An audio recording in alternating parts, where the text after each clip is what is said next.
महाराष्ट्राच्या बाजूचे जितके तालुके आहेत समजा लगतचे, मग त्याच्यामध्ये भंडारा येतं, गोंदिया येतं, अमरावती येतं, अचलपूर येतं, मोर्शी येतं, त्याच्यानंतर जळगाव जामोद येतं, त्याच्यामध्ये जळगाव येतं, जळगाव येतं, धुळे येतं, नंदुरबार येतं. त्याच्यामुळे त्या राज्यात मध्य प्रदेश गुजरातकडे खूप अतिवृष्टी होणार आहे, म्हणून त्याचा असर महाराष्ट्राच्या ह्या बॉर्डरच्या शेतावर पडणार आहे.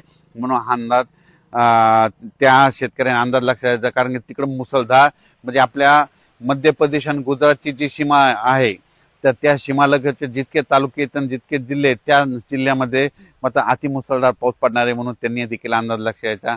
त्याच्यानंतर बुलढाणा जिल्ह्यामध्ये घाटमाथ्याच्या खाली मध्ये इकडे जळगाव जामोद, इकडं नांदुरा त्या परिसरामध्ये देखील मुसळधार पाऊस पडणार आहे, म्हणून त्याच्यासाठी आनंदाची बातमी.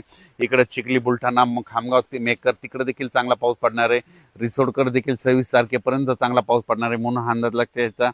सांगायचं झालं तर यवतमाळ जिल्हा, गडचिरोली, चंद्रपूर तिकडं मात्र सगळीकडे पाऊस चांगला राहणार आहे, म्हणून हा अंदाज लक्षात यायचा. त्याच्यानंतर राज्यात परत पाऊस कधी येणार आहे, तर राज्यात तुम्हाला सांगू इच्छितो 27च्या नंतर राज्यातला थोडाफार पावसाचा जोर कमी होणार आहे. ऊन थोडंफार विश्रांती घेईल, 2-3 दिवस विश्रांती घेईन, आणि त्याच्यानंतर 31 जुलैपासून ते पुन्हा 4-5 ऑगस्ट पर्यंत, 31 जुलै ते 5 ऑगस्ट परत त्या 5 दिवसामध्ये परत पुन्हा राज्यामध्ये थोड्या पावसाला सुरुवात होणार आहे, म्हणून हा अंदाज सर्व शेतकऱ्यांना लक्षात यायचा. त्याच्यानंतर आता म्हणजे विशेष म्हणजे आता पंढरपूरची यात्रा आहे, तर पंढरपूरची यात्रा जी येत असताना त्यांना वाटत मात्र ह्या 3 दिवसामध्ये 22, 23, 24च्या दरम्यान त्यांना तिकडे पाऊस भेटणारच आहे, पण खूप काय मोठं नसणार, फक्त आज ह्या 2 दिवसामध्ये थोडा जास्त भेटेल. पण 25 तारखेला मध्ये यात्रेच्या दिवशी म्हणजे पंढरपूरच्या यात्रेच्या आषाढी एकादशी दिवशी तिथं मात्र रिमझिम पाऊस पडणार आहे, म्हणून हा अंदाज त्यांनी लक्ष द्यायचा. आजूबाजूच्या परिसरात देखील पंढरपूर तालुक्यात देखील पाऊस पडणार, म्हणून त्यांनी देखील अंदाज लक्षात. आटपाडी इकडं क्रूडवाडी त्या परिसरात देखील पाऊस पडणार आहे. इंदापूर भागात देखील पाऊस असणार आहे, म्हणून त्या शेतकऱ्यांनी लक्षात द्यायचं. श्रीगोंदा त्या परिसरात देखील पाऊस पडणार आहे.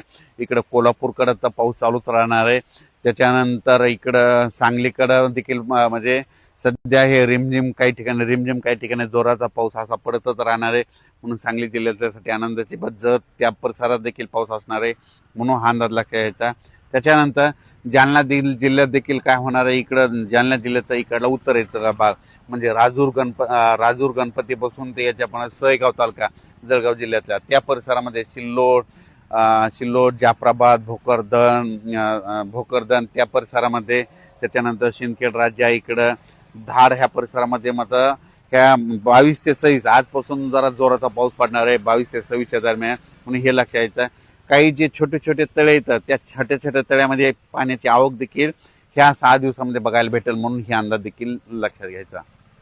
तसेच तेलंगणाच्या सर्व शेतकऱ्याला सांगू इच्छितो, महाराष्ट्राच्या लगत जे डोंगरी तहसील आहे त्या भागातल्या शेतकऱ्याला सांगू इच्छितो, तिकडे देखील चांगला पाऊस पडणार आहे. इकडं निपाणी देखील निपाणी, तिखोटी त्या परिसरात बी पाऊस पडणार आहे, म्हणून हा अंदाज लक्षात यायचा. म्हणजे तेलंगणा, कर्नाटक बी पाऊस राहणार आहे. पण गुजरातचा शेतकरीचा अंदाज घेत असतील तर गुजरातमध्ये जे सुरत, अहमदाबाद तिकडं मात्र जसं मुंबईकडे जे पाऊस पडला होता तिथं 500 ते 600 मिलीमीटर मध्ये ह्या 4-5 दिवसात पाऊस पडणार आहे. गुजरातमध्ये म्हणजे अहमदाबाद, सुरतला देखील खूप पाऊस पडणार आहे, म्हणून सुरतच्या जनतेने अंदाज लक्षात यायचा. अहमदाबादच्या जनतेने अंदाज लक्षात यायचा. इंदोरकडे देखील अतिमुसळधार पाऊस पडणार आहे.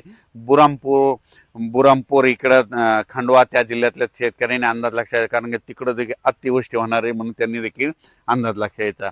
म्हणजे सांगायचं झालं तर गुजरात आणि मध्य प्रदेश तिकडे पाऊस पडत असल्यामुळं जे वंचित जिल्हा होता बघा पावसापासून, जे नंदुरबार जिल्हा होता, धुळे जिल्हा होता, जळगाव जिल्हा होता, त्याच्यामधले पारोळा तालुका, त्याच्यानंतर रावेर, हे असे बरेच काही तालुके होते तिथं पाऊस अद्यापही पडला ना, पाचोरा ह्या पडला नव्हता. तिथं मात्र ह्या आता 22 पासून ते 26च्या दरम्यान मात्र अतिमुसळधार पाऊस पडणार आहे, म्हणून हा अंदाज लक्षात घ्यायचा. त्यानंतर वाशिम जिल्ह्याचे शेतकऱ्याचे फोन आले, 1-2 गावामध्ये आणखीन अद्याप पाऊस नाही, तर वाशिम जिल्ह्यात देखील आज 22 ते 26च्या दरम्यान त्या गावाला देखील पाऊस पडणार आहे, त्यांच्यासाठी आनंदाची बातमी. आणि सगळ्यात महत्त्वाचं एक सांगू इच्छितो की अतिमुसळधार